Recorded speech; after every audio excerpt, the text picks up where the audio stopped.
அத்தை அதோ வந்துட்டோம் அத்தை. மதன் அத்தை கூப்பிடுறாங்க, சாமி கும்பிட, சீக்கிரம் வாங்க.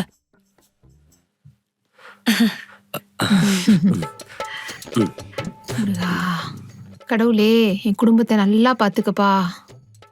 கடவுளே, எங்க அம்மாட்ட எந்த கெட்ட பேர் எடுக்காம நல்ல பேர் எடுக்கிற மாதிரி பாத்துக்கோப்பா. கடவுளே, எப்படியாச்சும் எங்க அத்தைக்கிட்ட நான் நல்ல பேர் எடுத்துடணும். இது மட்டும் ஏதாச்சும் சொதப்பிச்சு ஒரு வாரம் உங்ககிட்ட பேசவே மாட்டேன், பாத்துக்கோ. ஓம் சரவண பவ.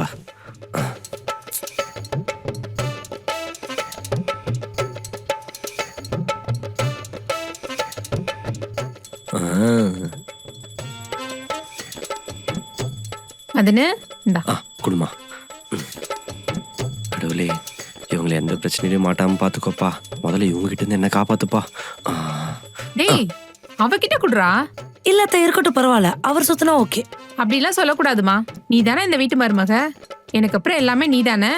எங்க அம்மா பண்ணு பண்ணு. அடடா, அத்தையே கொடுக்குறாங்க. கொடுங்க கொடுங்க.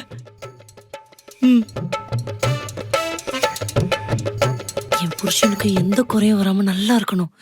இந்த வீட்டுக்கும் எந்த குறையா. ஐயோ, எவனா வெடி வச்சுட்டாங்க யாரோ.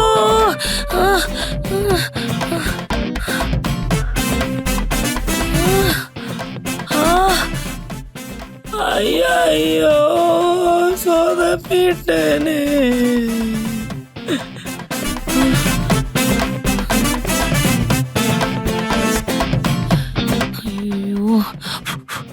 சாரி அத்தை, என்ன மன்னிச்சிருங்க. வெளியில ஏதோ சத்தம் கேட்டுச்சு, பதட்டத்துல நான் அதை கீழே போட்டேன், மன்னிச்சிருங்க அத்தை. டேய் மதனு, செய்யும் இஷ்டம் இல்லைனோ இல்லைன்னு சொல்ல வேண்டியதானடா. ஐயோமா, அவ உண்மையில அந்த சத்தத்துக்கு பயந்துதாமா கீழே போட்டா. பயமுறா. எங்க அந்த போன்? ஏய் அது வை கீழே. என்னங்க? கீழே வெடி. அனுப்பிச்சு விட்டுறேன். இவளால எங்க அம்மா ஸ்டோரேஜ் ஃபுல்லாயிரும் போலயே. நான் சொல்ற வரைக்கும் இனிமே அந்த பூஜை ரூம்குள்ளே வரக்கூடாது. அத்தை சாரி அத்தை, தெரியாம. பூஜை சொதப்பிட்டேனா.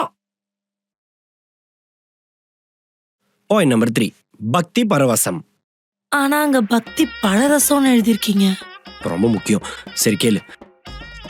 பூஜை சமாச்சாரத்துல எந்த தப்பும் நடக்கூடாது. ஏங்க, நான் கல்யாணம் பண்ணி வாழ வந்த வீடு.